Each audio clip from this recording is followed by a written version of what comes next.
Welcome to the Cloaked Hedgehog's YouTube channel. Today we'll continue to listen to some encounters from various areas, and now it's time for Florida. This encounter comes from phantomsandmonsters.com. Around 1991, my mother, one of my cousins, and I were coming back from a school concert. At the time, we lived in a rural part of the county. We were 3 miles from our home when my mother hit the brakes real hard. I was in the back seat sleeping, and my cousin was sleeping in the front passenger seat. I heard a hard thump, and then Mom hit the gas. I asked what happened. She screamed out, "I just hit a werewolf!" My cousin's eyes were wide open and she wouldn't talk at all. My mother told me more details when we got home. Before she hit it, she noticed a car on the side of the road up ahead. When she came up to it, the creature jumped right in front of her car. She was going about 45 when she hit the brakes. It landed on the hood of the car. Its face landed on the windshield. It had black fur and red eyes, a long mouth open to reveal a large set of teeth. Definitely not a guy in a suit. It pushed itself off the car, leaving claw marks. My mother told me that the last time there was one in the area was over 20 years ago.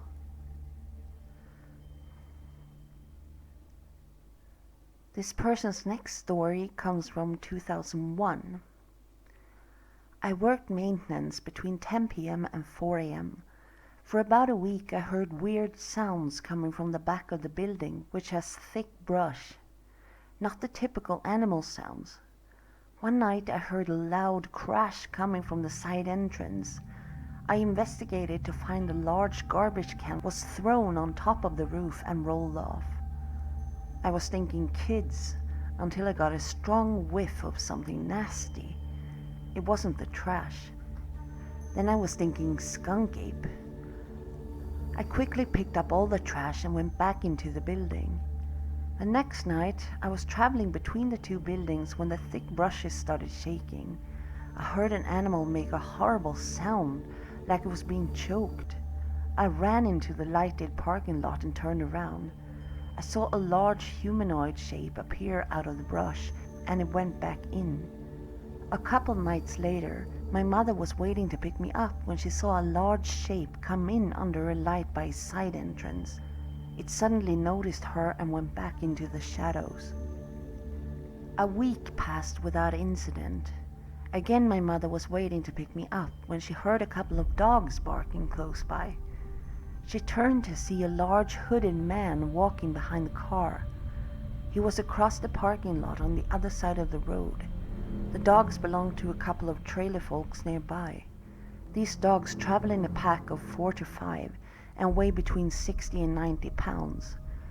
They were running around the man, barking and snapping at him. One of the large dogs got hold of his arm. Then my mother saw the man's face. It wasn't a man under that hood. A head of a black wolf became visible.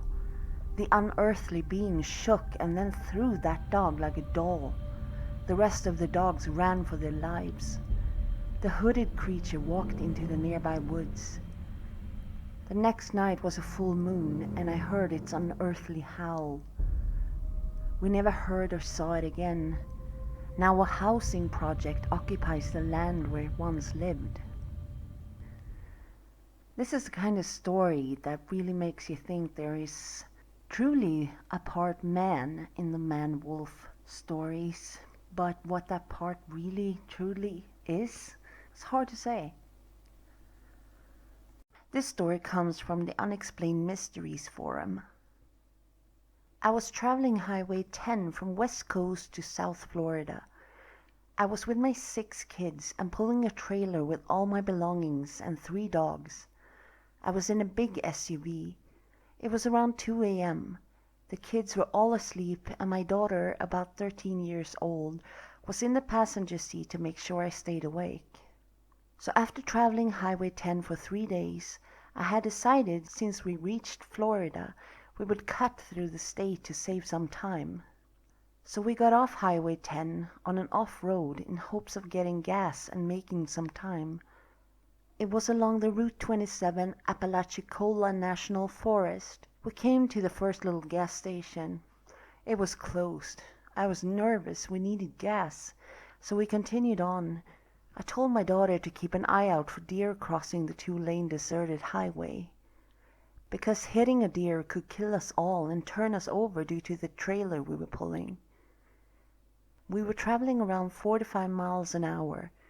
I remember this so clearly, like it was yesterday, but it was 3 years ago.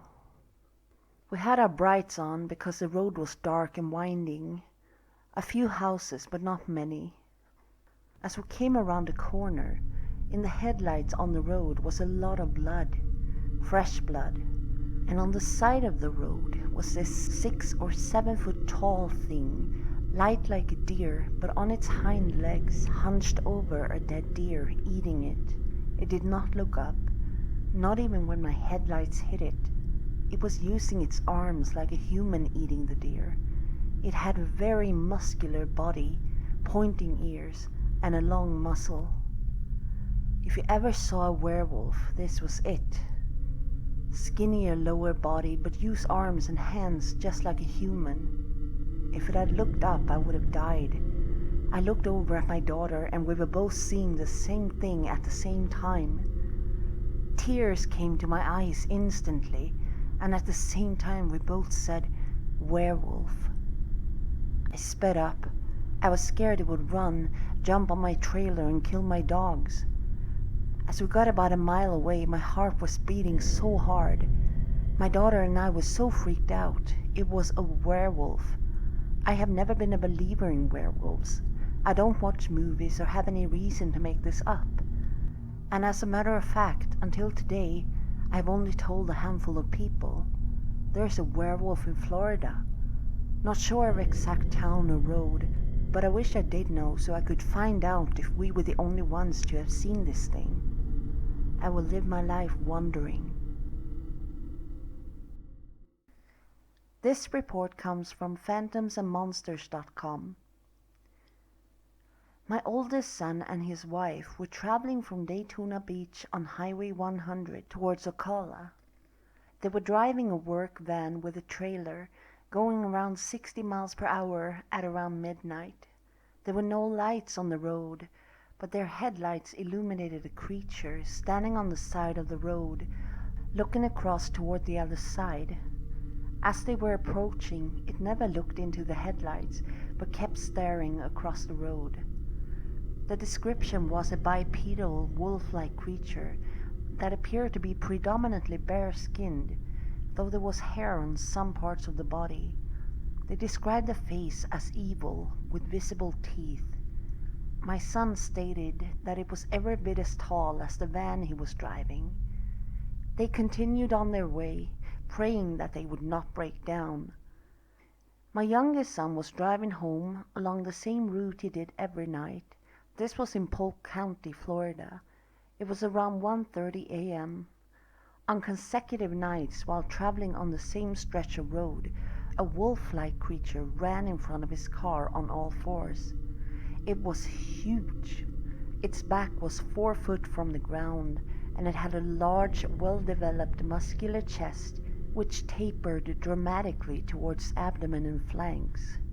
It also had a large bushy tail. This next story also comes from phantomsandmonsters.com. It was June, I think, and around 9 p.m. I was up back on the patio. At that time no one had fences around their property because all of us knew the other families around the area. The only exception was the family across the street from us. They had a 7-foot-tall cinder block wall behind their house. They had a large wooded piece of property and kept equipment out there. The dad was in construction, and the wall enclosed 3 sides of the property. It was hot out and a slight breeze, no clouds, and starry. As I sat there, you could hear the dogs in the neighborhood beginning to bark. Then everything got quiet. A lone howl started, so I howled back. I do this rather well. I'd watch National Geographic and I would mimic wolf cries. Anyway, this went on for about 5 minutes. Each time the howl from the other end got closer. Down the road are train tracks that run north to south. The sound seemed to come from that direction. I started to get spooked as the howling stopped. Our yard has bushes and a tree on the side where the sound came from. The hair on my arms and neck started to stand up, so I felt like I should go in. As I stood, I heard movement by the bushes. I glanced over and saw something move. I didn't wait to see what it was. I booked it into the house and I stood by the door, which has glass panes in it. I watched as something very large and dark moved about the bushes. It moved away and I could no longer see it from my vantage point. I went to the front porch to look out the windows, hoping to get a look at whatever was there, but it never came out that way. So I went to bed and read for a while to calm down. Less than an hour later, my brother came home. He came to my room and was as white as paper. He was shaking all over. His eyes were the size of saucers. I asked him if he was okay. Now, my brother is the sort that has an explanation for anything unusual. He's a big guy, so for him to be in this state was not normal. He said, "I need you to come with me right now. I'll explain when we get into the truck." I was still dressed, so I got up and went with him. When we got outside, I asked what's going on. He told me there was something in the road by the tracks that he needed to show me first. I was not happy about that, as I just had my own experience with something from that direction.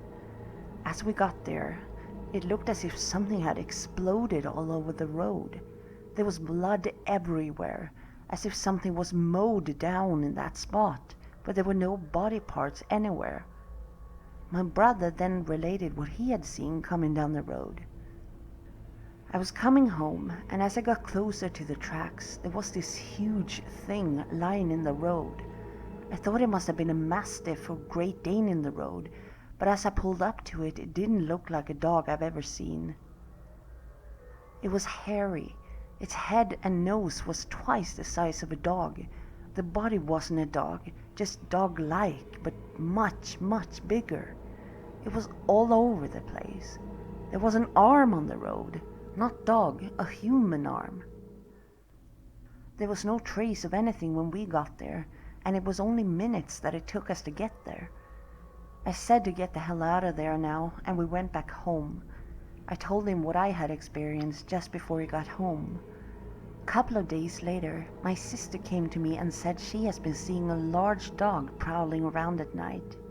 It was huge, and she had seen it across the street as she sat on the porch. I told her what my brother and I saw, and not to be outside until we could find out what it was. We got together and decided to stake out the yard over the next night. Sure enough, it was back in the neighbor's yard. The thing was about the size of a Shetland pony, black in color. We had flashlights, and when we turned them on it, it took off to the back wall behind the house. Their dog was going off like crazy. They had a small terrier. We watched this dog thing scale the wall. The neighbor came out to see what was going on, and we shouted there was something in his yard. He went back in and grabbed his pistol and went around back, but by that time it was gone. This is such a peculiar story. It's almost like this dog man was mowed down by a train and then put back together again, which kind of makes you think about the Mansi people in Russia and their legends of the Menk, what they call a huge werewolf that can be rebuilt using parts of its destroyed kin. Interesting.